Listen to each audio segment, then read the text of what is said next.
Il est dès lors important que les pays articulent ces interventions et définissent également ses priorités.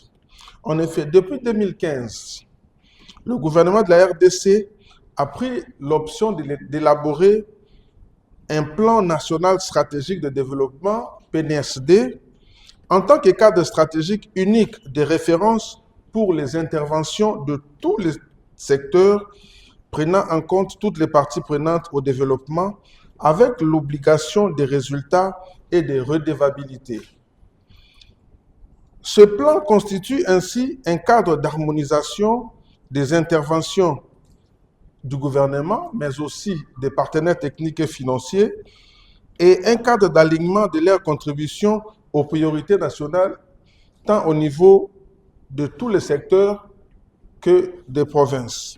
Le secteur environnemental en général et forestier en particulier n'est pas laissé pour compte.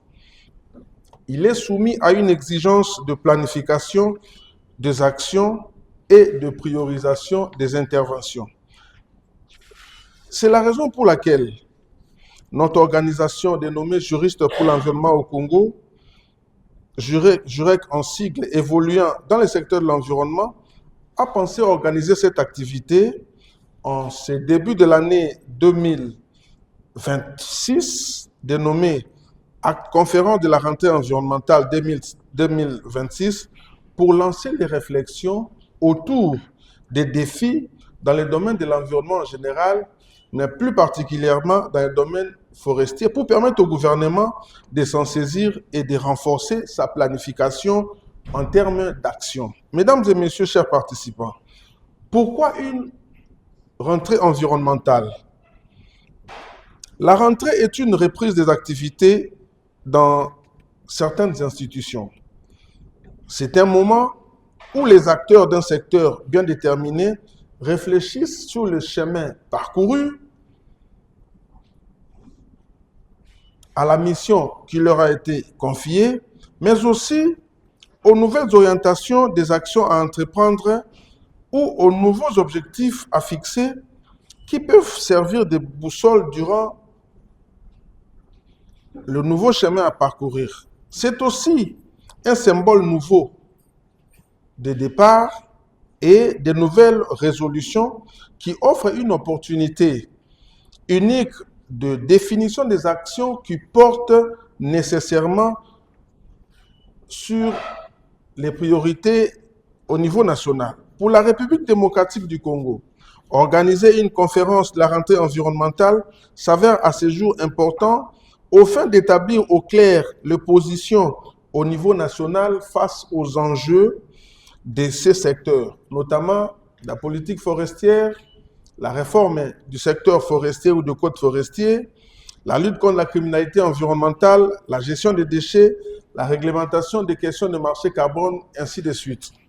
Mesdames et messieurs, chers participants, en organisant cette conférence de la rentrée environnementale, l'ONG JUREC entend donc offrir aux parties prenantes un cadre d'échange propice, inclusif et participatif sur les questions d'actualité du secteur. Et pour cette année 2026, la première édition de cette conférence est axée sur le thème « L'avenir du secteur forestier à l'ère des thématiques émergentes ». Ce thème répond à une préoccupation du secteur forestier confronté à plusieurs défis, notamment l'adoption de la politique forestière, la révision du code forestier et autres face à l'émergence des thématiques nouvelles. En organisant cette conférence, l'ONG JUREC entend lancer un processus innovant tendant à mettre ensemble les représentants des parties prenantes afin de réfléchir sur les défis du secteur forestier et identifier les pistes de solutions. Notre vœu est de voir cette pratique se pérenniser au sein de ce secteur et pourquoi pas être institutionnalisée. Mesdames et messieurs, c'est pour nous l'occasion de remercier très sincèrement le ministère de l'Environnement, Développement durable et Nouvelle Économie du Climat de la RDC pour avoir cru en cette initiative et avoir donné son accord pour sa réalisation. La présence ici des hauts cadres de ce ministère en dit tout. Nous voulons également remercier les différents partenaires, les différentes parties prenantes, les organisations de la société civile, les secteurs privés, les partenaires techniques et financiers, ainsi que la presse et d'autres parties prenantes, notamment les autorités coutumières, qui ont bien voulu rehausser de leur présence cette activité pour qu'ensemble nous puissions unifier les vues, proposer des actions concrètes qui devront permettre au gouvernement de la RDC de trouver des solutions pour résorber toutes les difficultés si haut définies. Pour nous, il ne nous reste qu'à vous remercier de votre présence et à vous souhaiter une bonne activité. Que vive la rentrée environnementale en République démocratique du Congo. Je vous remercie.